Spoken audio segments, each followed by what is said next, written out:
미국은 이번 사태 전부터 세 가지를 요구해왔습니다. 야, 너네 이란 핵 안 돼. 그러니까 우라늄 농축 안 돼. 평화적으로 할 때는 상업용 원자로에 들어가는 우라늄은 3.67% 농축이에요. 이란이 60%까지 했거든요. 이때부터는 심각해지기 시작합니다.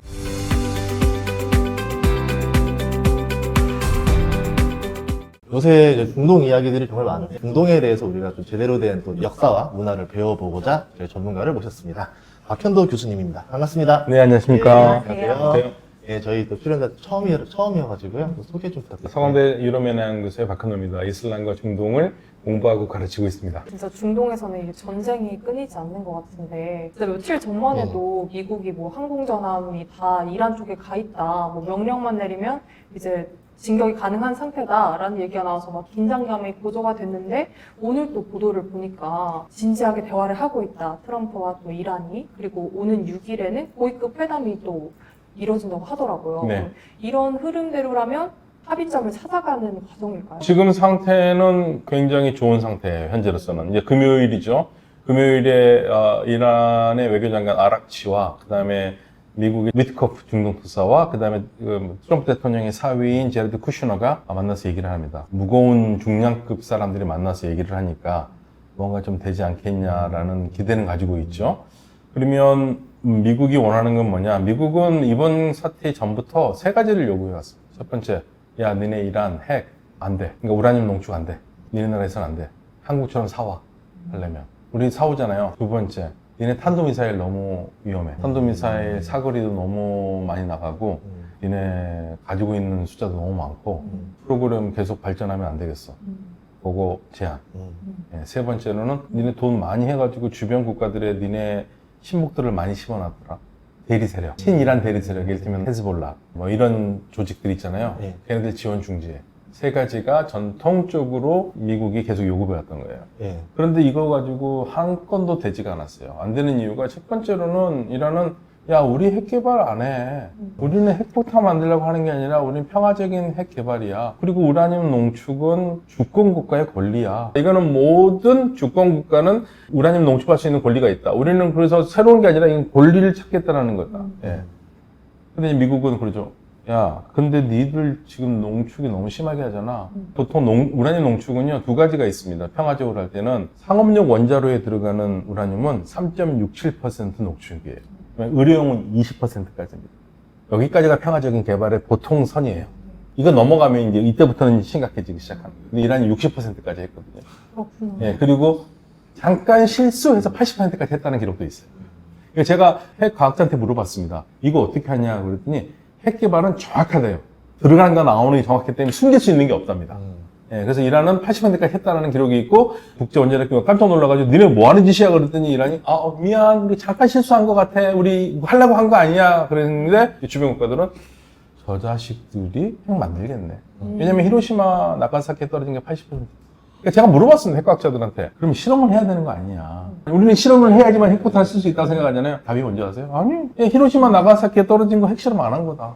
그러니까 이란이 80%나 90% 갖고 있으면 핵실험 안 하더라도 떨어뜨리면 되는 거예요. 그럼 왜 실험을 하는데? 그러면 좀 더 밀집되게 정확하게 하기 위해서 하는 거라 이거죠.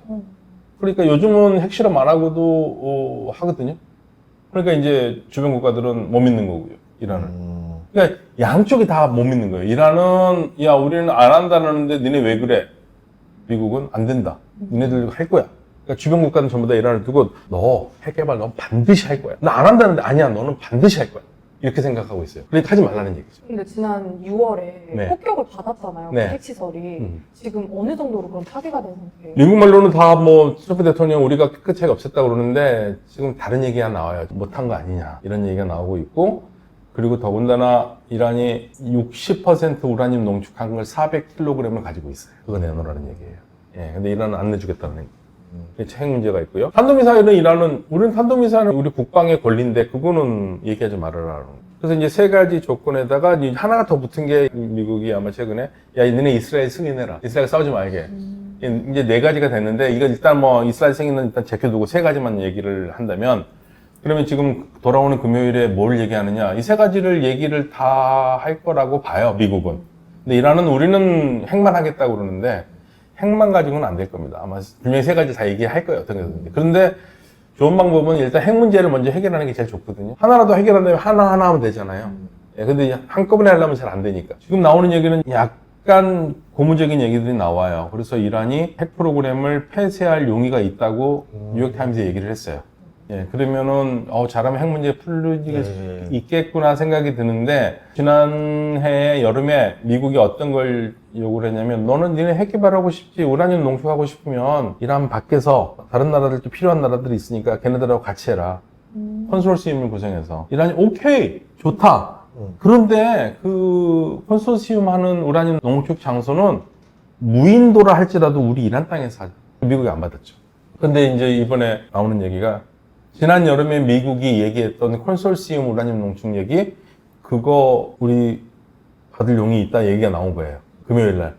그런데 이제 그거를 받는다는 용의가 이란에서는 더 이상 안 하겠다는 얘기인지는 모르겠지만, 아무튼 지금 소리는 좋은 소리가 들려와요. 그러면 다른 이란에서만 할 때랑 그렇게 여러 다른 근방 국가들과 같이 할 때랑 차이가 어떤 차이가 있어요? 그러니까 여러 나라 필요한데 믿을 수 없으니까 여러 나라 같이 해가지고 같이 공동해가지고 나눠 쓰라 이거죠.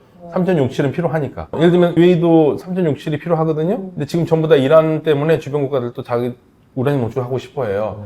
그러니까 패키지로 묶어서 같이 하고 뭐 국제 공동 관리를 하던가. 그럼 거기서 이제 갖고 가는 거죠. 그거는 그럼 미국이 허용을 해주겠다. 그렇게 하는. 그때 그렇게 얘기를 했는데 이란이 그거를 자기네 따라해서 하겠다고 그래가지고 그것 때문에 이제 끝난 거거든요. 그거 하나. 그거 되면은 나머지는 이제 좀 볼 수 있는데 그거 제재가 풀리기 전에는 이란 경제가 살아날 길이 없어요. 좀 보셨을 때 이번에 좀 합의가 성공적으로 될 것 같아 보이세요?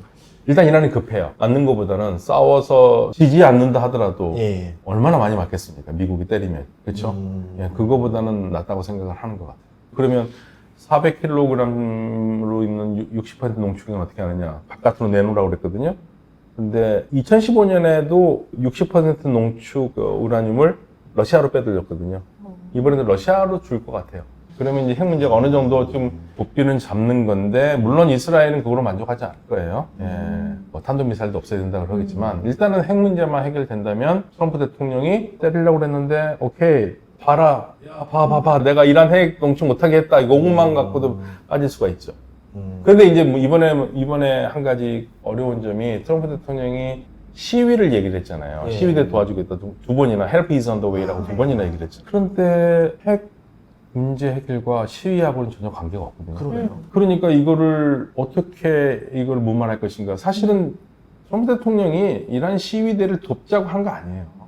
이거를 빌미해서 핵을 끌어내려고 그런 거였거든요.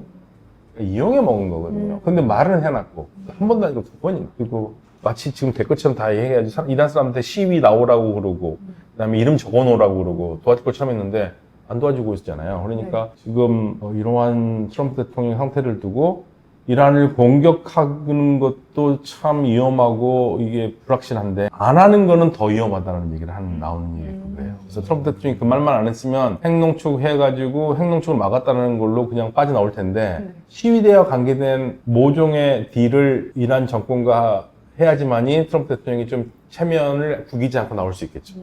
예를 들면은 1월 14일에 때리려고 그러다가 이란이 그 시위대들을 직결 처벌을 한다는 거 700명인가 800명 내가 못하게 했어. 안 한다더라. 내가 그러니까 살린 거다 하고 나왔는데 이번에도 그 비슷한 게 있어야겠죠.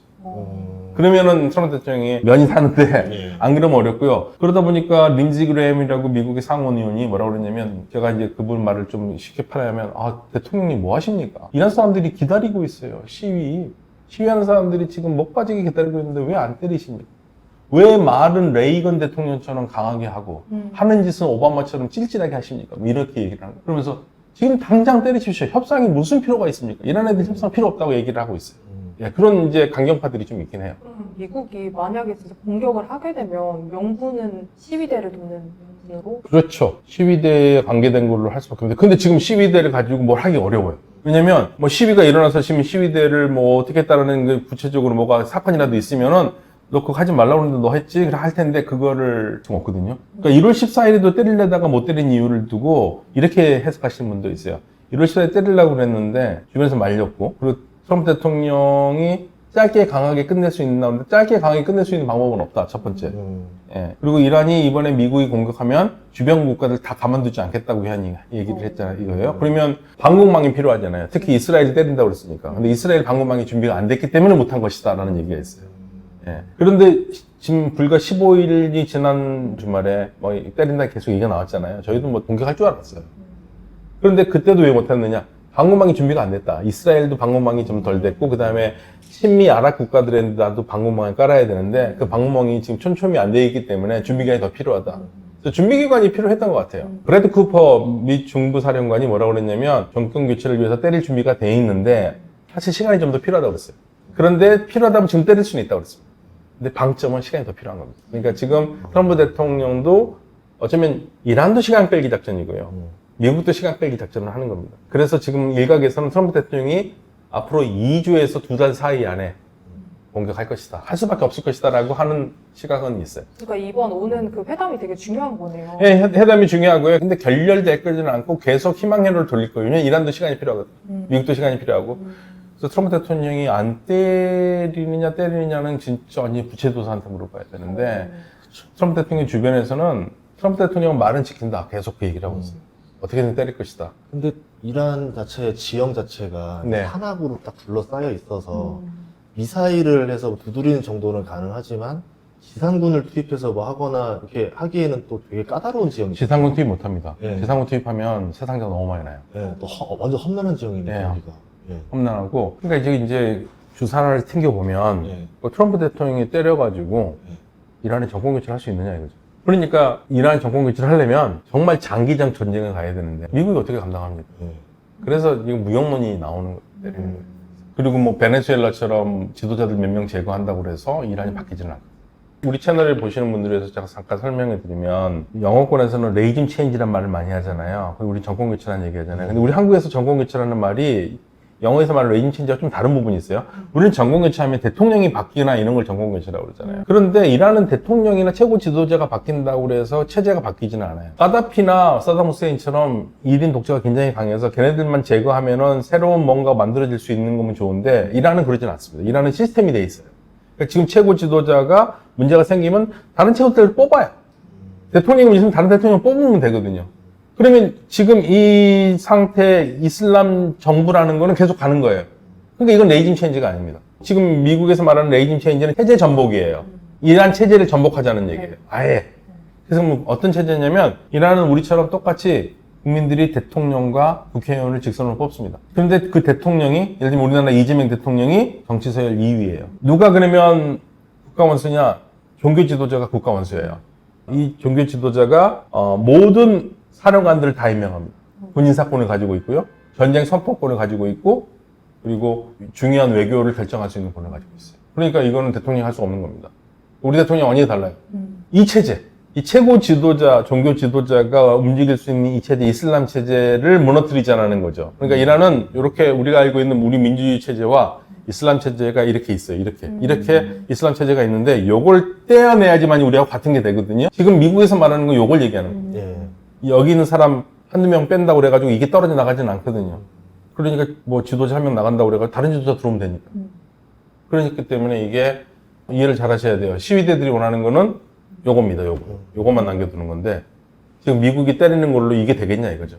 안 될 거라 이거예요. 근데 진짜 실제로 최근에 그 네. 이란에 갔던 한 의사가 지금 현실이 보도에 나오는 이 방송에 나오는 거 1% 반영도 못하고 있다. 그만큼 지금 이란 그 내부가 심각하다 나오는데 뭐 보도 다 달라요. 뭐 외신에 따라서 뭐 사망자가 10,000명이 넘을 것이다. 뭐 예측이 다 다른데 실제로 어느 정도? 자, 첫 번째, 이란에서는 기본적으로 우리처럼 여론조사를 하기 어렵습니다. 저도 이제 우리나라 엄혹한 권위주의 시대에 살았는데 그때 정부가 싫어도 싫다는 말 함부로 못하죠.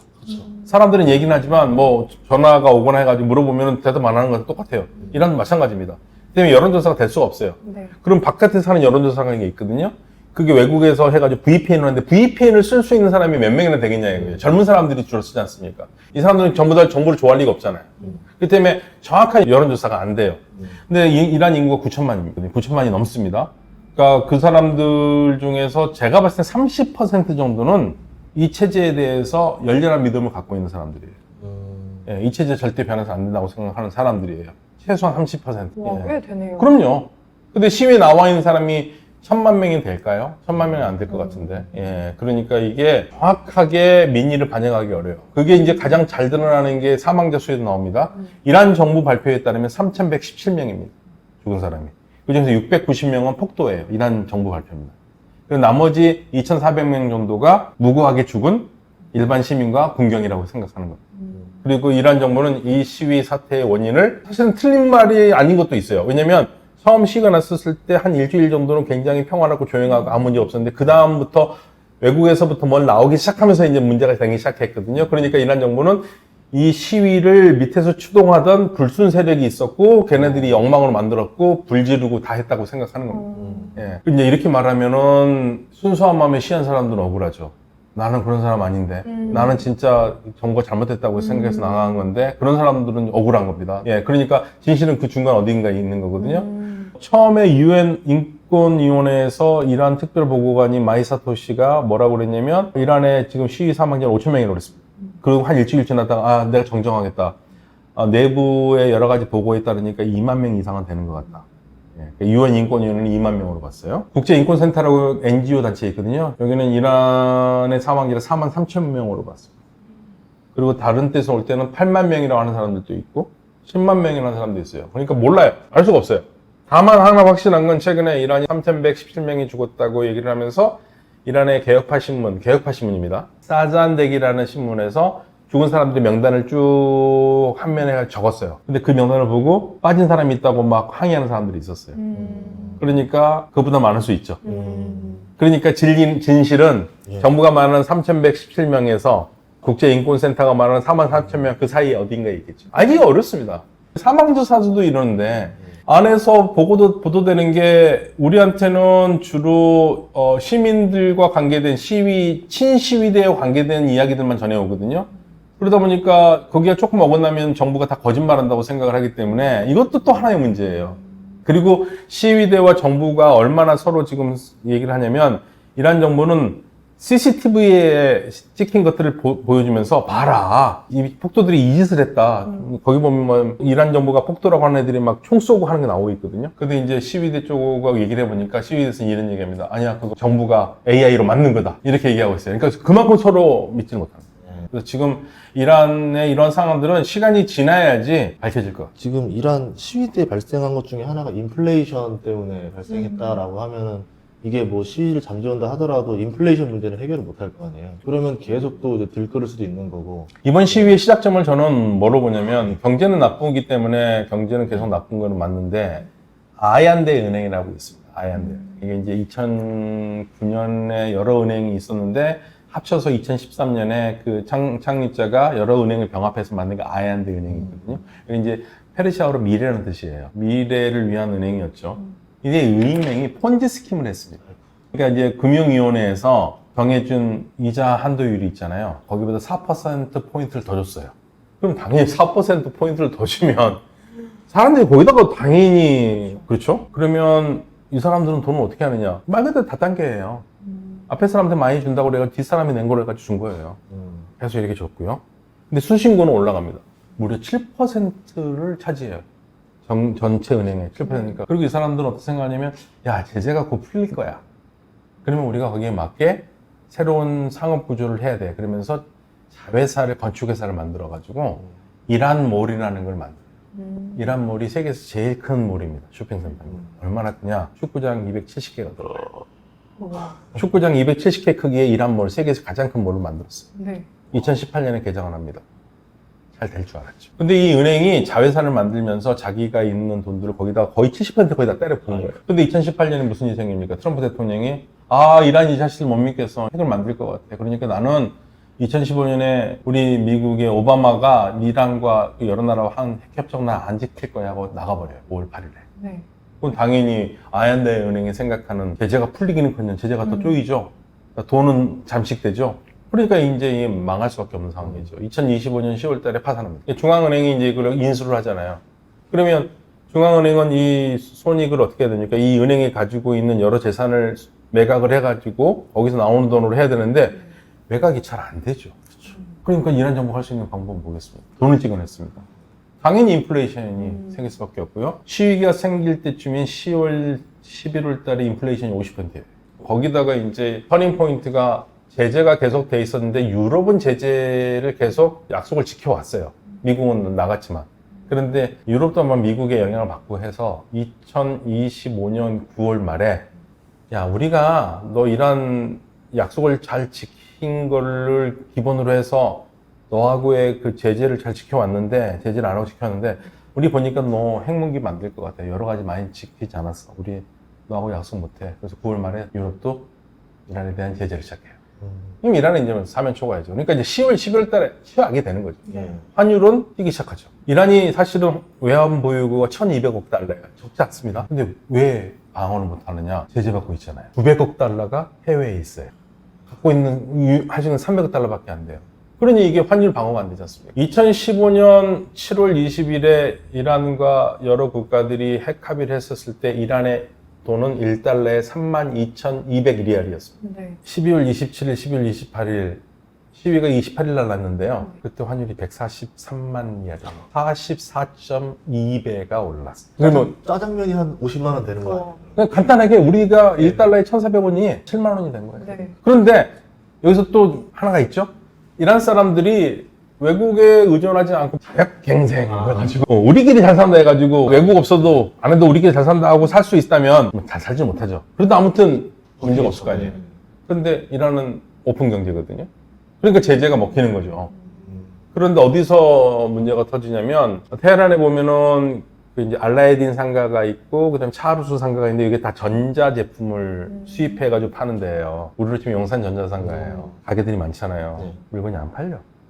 인플레이션. 거기다가 수입가 올라가고 환율 날뛰는데 그러니까 얘 열받죠. 상인들이. 오늘 상인들은 굉장히 보수적입니다. 상인들은 뭐 밖에서는 이란 정부가 그지간내 뭐냐 해도 정부가 안정되는 게 제일 좋아요. 근데 이 사람들이 못 살겠다. 뚜껑 열렸다고 셔터를 내리고 길거리에 나오니까 정부가 놀란 거죠. 왜냐면 1979년 이란 혁명이 났었을 때 주역이 상인들이거든요. 얼마나 놀라겠습니까? 그래서 정부가 진짜 이례적으로 미안해. 우리가 잘못한 건 많은 것 같아. 그러니까 니네 상황 들어줄게. 얘기 들어줄게. 가지고 달랬어요. 28일, 29일 하면서 30일 괜찮아지는 것 같았어요. 그런데 이제 시위가 폭력으로 나니까 이란 정부가 하는 말이 시위 그렇게 문제 없었다. 경제적인 시위로 생각해서 그 문제는 해결을 했는데 그 이후에 이상의 불똥이 튀어가지고 시위가 있었지만 그것도 조용했다. 근데 갑자기 이렇게 오는 건 이 불순 세력 때문에 그렇다. 그건 인플레이션이 문제가 되는 거예요. 어마어마하게 문제가 돼요. 처음에 그래서 회유적으로 이렇게 나가려고 했었군요. 회의했어요. 근데 이제 어디서 문제가 되냐면 회의했어도 잘 들었어요. 근데 그럼 정부가 생각하기에 야, 우리가 문제가 있는 것 같다. 이란이 실수한 게 뭐냐면 2018년에 제재가 어려워지기 시작하니까 환율 제도를 좀 바꿨어요. 그래서 가장 필요한 이건 수입하지 않으면 이란 국민에게 너무 고통스러운 필수 의약품이라든지 식료품은 싼 값에 환율을 바꿔줬습니다. 1달러에 42,000리알. 그리고 2차적으로 하는 거 한 8만에서 9만 리알을 바꿔주고요. 나머지는 자유시장 환율을 맡겨놨어요. 그러다가 이 중간 환율을 없애고 이 기본 환율과 자유시장 환율이 주로 있었고요. 네. 기본 환율은 시위가 날 때쯤이면 28만 5천 리알이었습니다. 그러니까 140만 보다 훨씬 싸죠. 그러면 어떤 문제가 생기느냐? 제가 정부에 가장 싼 돈을 받아요. 필수물품을 수입한다고. 그런데 수입은 100개를 해야 되는데 한 60개만 하고 나머지 40개 정도 돈은 어디다 던지는 게 좋겠습니까? 자유시장에 던지면 되잖아요. 환차가 어마어마하지 않습니까? 그런 놈들이 있었어요. 그러니까 환율 방어가 안 돼요. 환율은 자유시장으로 올라가고. 그런데 그 여기에 대해서는 한마디도 안 하고 그냥 미안해 우리가 다 해줄게 그러면서 국민들한테 1인당 1,000만 리알씩 7달러입니다. 7달러. 1,000만 리알씩 4달을 주겠다. 그러면 이 난리를 쳐놓고 환율 갖고 장난치는 놈들은 처벌 안 하고 얘기도 한마디도 안 했거든. 거기서 이제 뚜껑 확 열리는 거죠. 그리고 또 뭐 찾아보니까 혁명수비대 얘기가 많이 나온 것 네. 같아요. 뭐 혁명수비대가 좀 강경 그 시위 진압의 주역이다. 그리고 이들이 또 경제 전반을 잡고 있다고 해서 진짜 그 아까 말씀하신 것처럼 이 체제를 바꾸기가 참 쉽지 않은데 이 체제를 바꾸려면 이 혁명수비대의 마음이 바뀌어야 된다. 이런 얘기도 있던데 이 혁명수비대라는 게 어떻게 생겼고 어떤 지위를 지금 1979년 2월 1일에 프랑스에 있던 호메이니가 들어오거든요. 1월 16일에 샤가 이란을 떠납니다. 자기는 다시 돌아올 거라 생각했죠. 근데 못 들어옵니다. 1월 16일 들어가고 그로부터 15일째 되는 날 2월 1일에 호메이니가 프랑스에서 들어오고 혁명은 언제 성공하냐면 2월 11일에 성공합니다. 2월 10일 왜 성공하냐면 군이 중립을 선언해요. 그러면 보통 우리가 혁명이 일어나면 군대가 혁명에 성공한 지도자 앞에서 충성을 맹세하겠죠. 맹세 안 합니다. 오히려 하급 장교 30명만 호메이니에게 충성을 맹세하러 갔거든요. 그러니까 이제 호메이니가 혁명을 성공한 다음에 생각한 게 뭐겠습니까? 야, 우리가 이란 혁명을 성공했는데 이 군대 이런 놈들 가지고는 혁명 오래 못 가겠다. 새로 군대를 만들어야겠다. 얘네들은 그대로 두고 혁명 정신에 투철한 군대를 만든 게 혁명 수비대입니다. 말 그대로 혁명 수비대네요. 예. 수비라는 말이 좀 그런데 혁명 수호대가 더 와닿죠. 그러면 혁명 수호대는 뭐냐? 일반 군이 있고 혁명 수비대가 있어요. 똑같이 육해 공군이 있습니다. 근데 분업을 합니다. 일반 군대 육군은 국경을 방어해요. 혁명 수비대 육군은 핵심 지역을 방어합니다. 우리로 치면 수도방위 사령부처럼. 해군은 대양 해군이에요. 일반 해군은. 근데 혁명 수비대는 가장 중요한 페르시아만과 카스피해. 예, 여기를 관장하거든요. 그러니까 지금 혁명 수비대 해군이 지금 미군과 부딪힐 때 얘네들이 부딪히는 겁니다. 공군은 일반 공군은 비행기가 날아가는데 혁명 수비대 공군은 있는데 거기는 주로 미사일, 예, 지구 미사일 방어 뭐 이런 것들이에요. 우주 항공 방어. 일반군도 미사일이 있지만 미사일의 성능이나 장거리 뭐 이런 것들은 전부 다 혁명 수비대 더 좋게 갖고 있는 거죠. 이렇게 나눠져 있는 거예요. 그런데 이란도 징집이거든요. 징집이니까 일반 군인들, 학생들이 군대에 가면 어떤 애들은 혁명 수비대에 사병으로 들어가고 어떤 애들은 일반 군대에 병으로 가는 거예요. 왜냐면 어차피 얘네들은 그냥 차출대 온 거니까. 우리도 그랬잖아요. 우리도 그쵸. 군대 갔었을 때 어떤 애들은 특수부대 가고, 예, 행정병원 하고 그러다가 제대하면 끝나는 거잖아요. 랜덤으로 나뉘는 거예요? 예, 사병은. 근데 혁명 수비대는 기본적으로 하사관 직업군인으로 되는 거죠. 그렇게 되는 거고 힘이 세죠. 그런데 얘네들이 왜 그러면 더 힘을 발휘하게 됐냐면 이란이 혁명을 성공한 게 1979년 2월 11일인데 1980년에 이라크하고 전쟁을 하잖아요. 80년에서 88년까지 8년 전쟁을 합니다. 이란 이라크 전쟁. 네. 이라크를 누가 도와줬겠습니까? 미국이 도와줬죠. 이란 죽이라고. 8년 동안 전쟁을 하니까 나라가 황폐화가 되잖아요. 근데 외국은 이란을 계속 제재하고 있고. 그러니까 할 수 있는 애들이 누가 있겠습니까? 일단 가장 좋은 건 군조직이거든요. 그래서 당시에 혁명 수비대의 공병대에 야, 니들이 국가 재건을 좀 해야겠다. 그리고 궁극적으로 지금 이란 경제의 한 90%는 혁명 수비대와 관련된 기업들이 하고 있죠. 그러니까 혁명 수비대 관련된 기업이라면 사장이 그러면 군복 입고 있나요? 아니죠. 일반 기업인데 일반 기업인데 네. 그 이제 사장은 예전에 혁명 수비대 사령관일 수도 있고 우리도 그랬잖아요. 군사정부일 때 예, 군 출신들이 요직에 들어가고 그렇게 되는 거예요.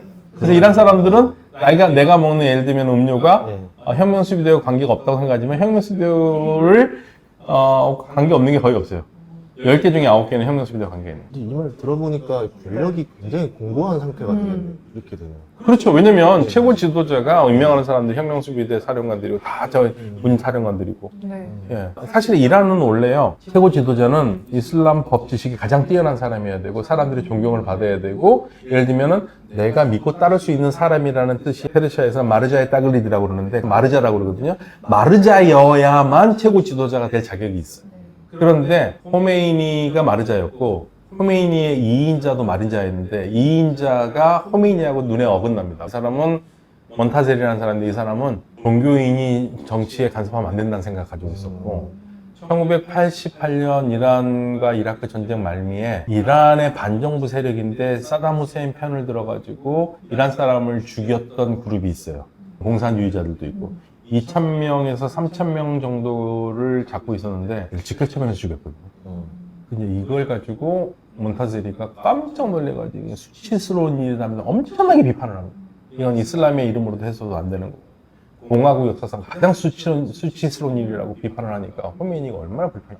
그래서 2인자 자리에서 쫓아내고 가택연금 시켜버려요. 그러니까 이제 이 사람 외에는 다른 사람 할 만한 사람이 별로 없는데 그때 된 게 하메네이예요. 하메네이는 그 능력이 안 된 사람이에요. 그러니까 우리로 치면은 교수가 최고 지도자가 돼야 되는데 석사급이 된 거라고 생각해요. 석사를 졸업해가지고 이제 박사급이라고 할 수 있는 게 들어가는 경에 된 거니까 완전히 차이가 많이 나죠. 그래서 헌법도 바꿨습니다. 그러니까 마르자여야만 최고 지도자 될 수 있다는 게 아니라 이슬람 법에 대한 견해를 밝힐 수 있는 사람이면 된다로 확 낮춘 거예요. 그러니까 하메네이가 60살 때 되거든요. 네. 근데 본인이 될 때 얼마나 쭈삣쭈삣했는지 지금도 나오거든요. 나는 그런 자격이 없습니다.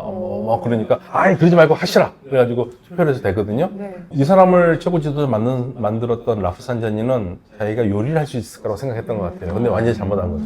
자기 권력을 어떻게 구축을 하냐면 최고 지도자에게는 최고 지도자실이라는 게 있잖아요. 대통령이 대통령실이 있는 것처럼 그 실, 그 다음에 혁명수비대 이 두 축을 가지고 자기 권력을 공고하게 만들어갑니다. 그래서 성공했죠. 왜냐면 아무튼 정치적으로 성공했고 그 다음에 국가를 장악하는 데 성공했어. 예, 그래서 지금 계속 뭐 이란의 가장 큰 변혁은 하메네이 죽은 다음에 누가 최고 지도자 되는 거냐 그게 계속 있는데 최고 지도자 누가 되느냐가 이제 하나의 관건이거든요. 근데 뭐 최고 지도자가 바뀌어도 네. 그 정권 체제는 그대로 갈 가능성이 거의 높겠네요. 그러니까 이제 새로운 최고 지도자가 생각을 바꿔서 예를 들면 몬타세리가 당시 그 생각했는데 최고 지도자는 국민의 존경을 받는 사람으로 남아 있어야지 정치를 하면 안 된다. 그런 식으로 갈 수 있겠죠.